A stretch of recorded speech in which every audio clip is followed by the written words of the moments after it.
Joining me right now is UFC heavyweight Curtis Blaydes. Welcome to Kumite Radio. Thank you. I appreciate you asking me to be on the show. No worries. Now, I want to get into your transition from your home state of Illinois and moving to Colorado and joining Elevation Fight Team. How has that transition been? I think based on my last 4 wins, it's been a great move. Who are the coaches that you work with and like your main sparring partners?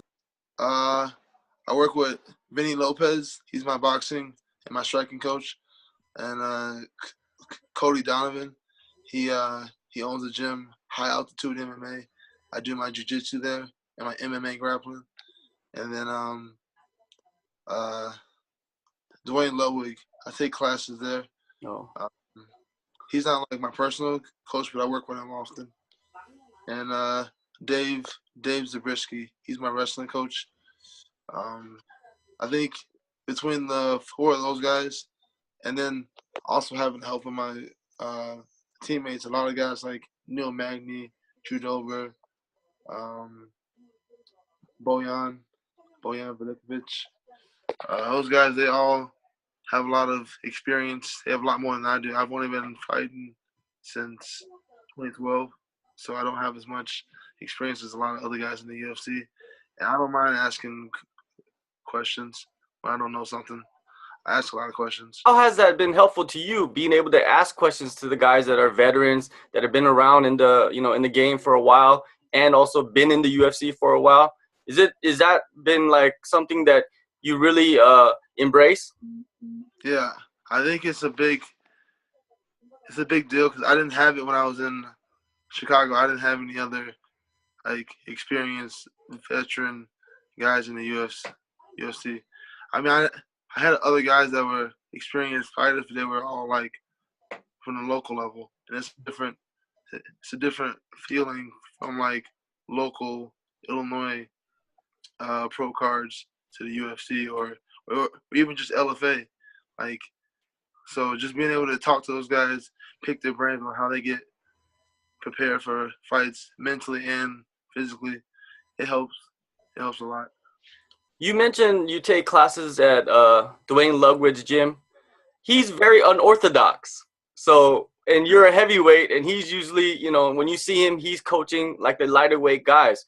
What do you get from him when you take his classes? Like you said, it is a lot of his techniques and combos are usually accustomed to lighter weights, but I think I'm particularly athletic heavyweight. So there's a few moves that I can do that I like adding into my arsenal. It's always good to have a flying knee or whatever, some type of head kick. It's cool just to pull it out every blue moon. I know that's not gonna be my style. I'm not like that's not my style, but the movement, I like the movement also. He likes to do a lot of the shake steps. I don't know if you know, TJ uses it a lot. Yeah. Where he starts off in ortho and jumps into southpaw. I like it, but not for striking. I use it more for my wrestling. Go a jab, go left, and like that. It gives me different angles for wrestling. I like it. So Duane's is good. Everything I do during my camps has been validated by every win I get. So I haven't changed up anything I've done since the day I got here. Maybe I cleaned up my eating habits. That's about it. Training at the Mile High City, has that improved your cardio? I mean, I never had bad cardio, but it's definitely gotten better since I got here, for sure. You can't help but get better when you're training a mile up in the air, and then you go to places like Houston or New York or Portland, or even my next one in Perth. Those are all like 100 feet and below. So it definitely helps. Definitely a huge advantage, fighting in the heavyweight division. You have a lot of guys at your team. How are the dodgeball games? I've seen that you guys are playing a lot of dodgeball. Are you taking them out? Are you taking heads off? No, I won't lie. I'm not the best. I think the best is probably my roommate. Austin. He's Uh, got a rifle. But I'm decent. You know, it's hard to catch those balls. I like to attempt to catch them over trying to dodge them, and I usually end up getting out. But every blue moon, I do catch one, and it that's what keeps me wanting to go for it. But dodgeball's fun. It's a great way to warm up. Keeps the atmosphere light. You're 26 years old. You're part of the younger generation of heavyweights that are coming up. You're matched up. Your next fight is against Mark Hunt. He is the older part. He is the older generation. Do you think the younger generation needs to have these matchups to kind of like clean out the division a little bit so you guys can kind of move forward? I don't see it as clearing out. I see it as bridging the gap. Like you want to see if the old techniques, the old style, is better than the new style, the new techniques, the new generation. So I don't really see it as so much as because clearing out as it has a disrespectful connotation to it. I just don't want to use that term, but I could see why someone might. But yeah, I like getting matched up with older guys. I like getting matched up with vets, guys that if I beat them, it gives me such a major boost in my confidence as opposed to beating an up and comer like myself. You after your last fight, you said you wanted to maybe take on Volkov or Lewis or Tibera. When you got this fight, what was your initial reaction? A little surprised. Definitely, I wasn't expecting Mark Hunt. Otherwise, I would have asked for it. I didn't think I'd get it, so I was for sure surprised and excited. Like this is a big card. This is Mark Hunt's a legend. This is a chance for me to uh, submit my claim as a contender, and I'm looking forward to the opportunity. When you look at Mark Hunt as an opponent, of course he's a legend. He fought in Pride, and UFC, title challenger.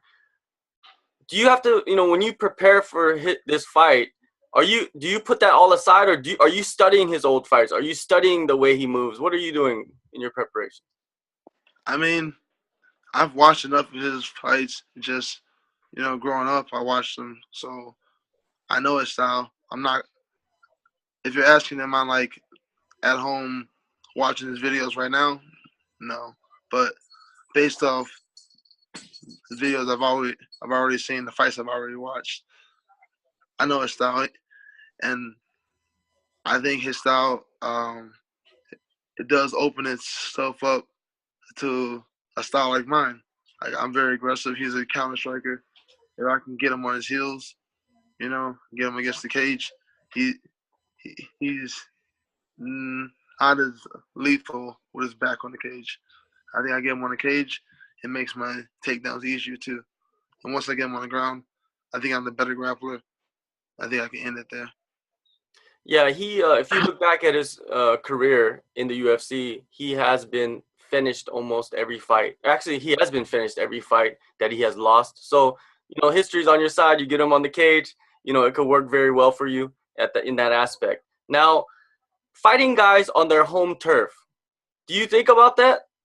Nah, I actually I liked it in high school. Like when I wrestled in high school, I liked going into other people's gyms. I like hearing their fans chanting and rooting for them. Then I like to hear the silence afterwards when you beat them. When you beat them without any like weird calls or any like controversial anything, you just beat them. I enjoy that. So it's not like it doesn't intimidate me at all. Now, leading up, this is a huge pay-per-view in Australia, UFC 221, the co-main event. The UFC Countdown crew has been with you, for a few weeks. Now, how does it feel to be on a show that usually most people would watch, even as a UFC fighter? Um, I wasn't expecting it.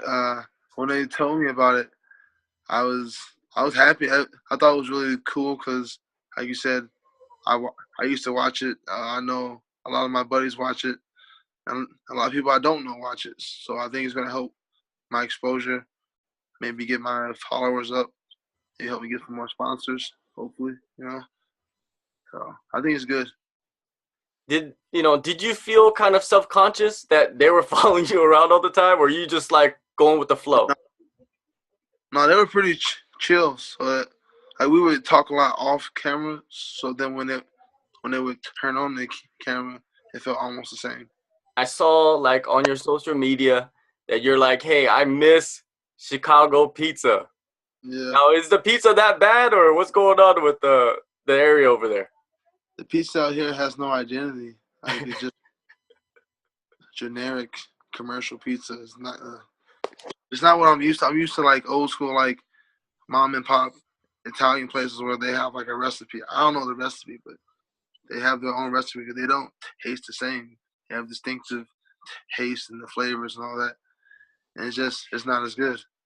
It's not anywhere near as good.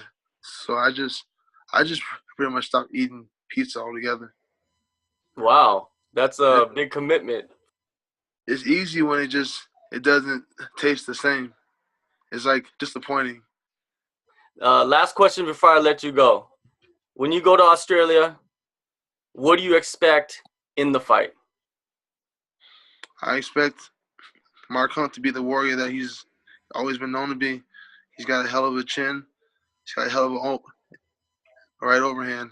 I expect him to come and show up and give his home country a show. And I'm expecting to go in there and spoil the party. All right, that sounds good. Curtis Blaydes, you could catch him at UFC 221 in the co-main event, taking on Mark Hunt. It's the biggest opportunity. Take advantage of it, man. I'll talk to you soon. Thank you. I appreciate it.